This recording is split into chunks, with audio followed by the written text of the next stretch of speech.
Hi, my name is Evelisha Jackson, and I'm doing my presentation today on college loans being one of the biggest scams in today's society.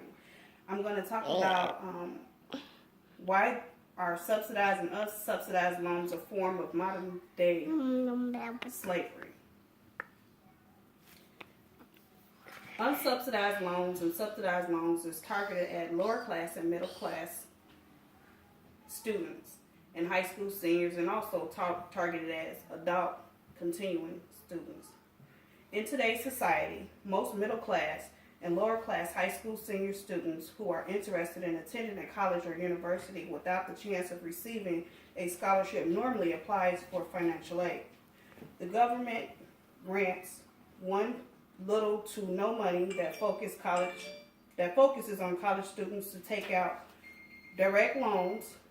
In most college loans, college students do not read the disclosure and electronically sign their next 10 to 20 years away. What that contract normally includes is a high interest rate, and I call that the contract of the modern day slavery. What is subsidized loans and what is unsubsidized loans, and what is the difference between the two?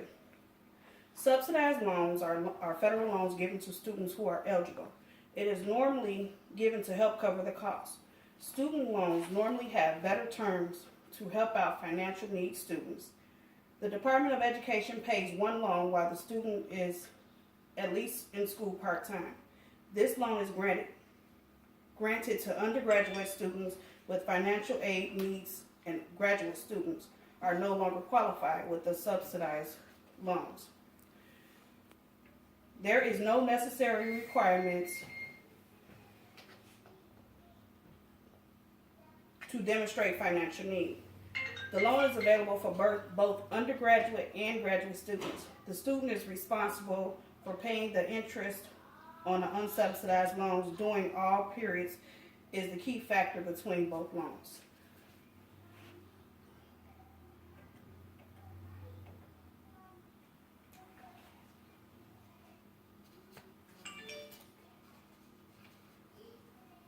FAFSA.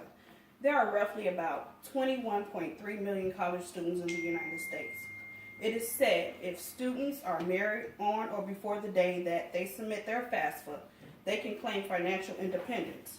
In the government will look at them and determine whether being married makes one or more even poorer. This will result in additional financial aid. There are so many things college students do in order to beat the system. My experience with loan is, I myself owe thousands and thousands of dollars from years in college from my first year at a community college.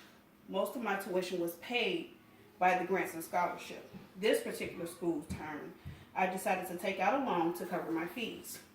Without reading over the interest rate or disclosure, I chose to sign a contract and will always regret my decision. I will continue to take at least one class every semester for the rest of my life so I don't have to pay back these loans.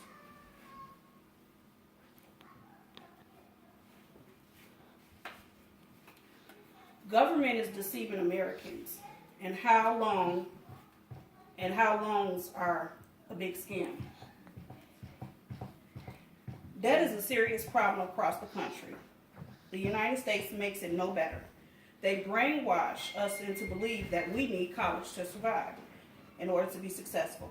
But in reality, they're putting us into a major debt, making us abide by their rules until we do not owe them any more money. In 2015, a college degree is a must. With the rising cost of tuition, to get that college degree, you will likely need a loan.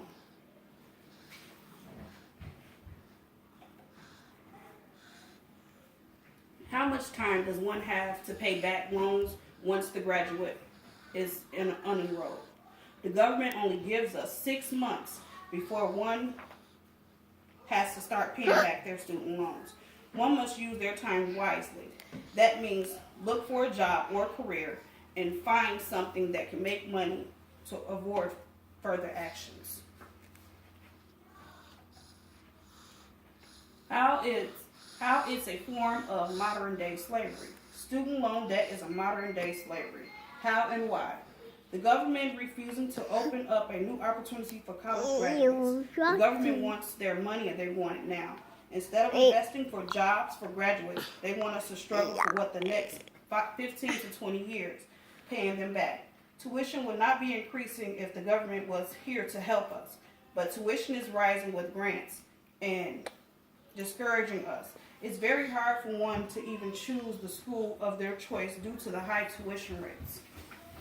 Due to the mass media, this is a lot of assumptions as well as false statements and websites stating that Obama signed a bill that would withdraw all students from student loan debt.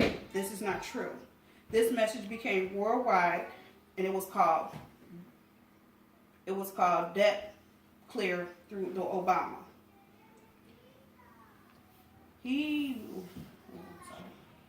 The article further goes on to say, American who is under the financial strain of repaying student loans debt may now be off of the hook for their education costs. President Obama signed a new federal bill this week releasing any new students who had incurred outstanding debt on the high interest rates or outrageous balances caused by the college loans. Any students, past or present, who has taken loans from the federal government within the last 10 years to pay for college and higher education will no longer be required to pay back those loans, said President Obama. This forgiveness also is to be extended to any students currently enrolled in college and who may need financial assistance for the next several years as they finish their school. This was untrue. It was such a problem, President Obama had to clarify what bill he had signed, and 3 times to the public. The students say hearing or reading the false article, many sound great, but it's too good to be true. In the end, when going forward with higher education, there is little or no ways to avoid debts. Thank you.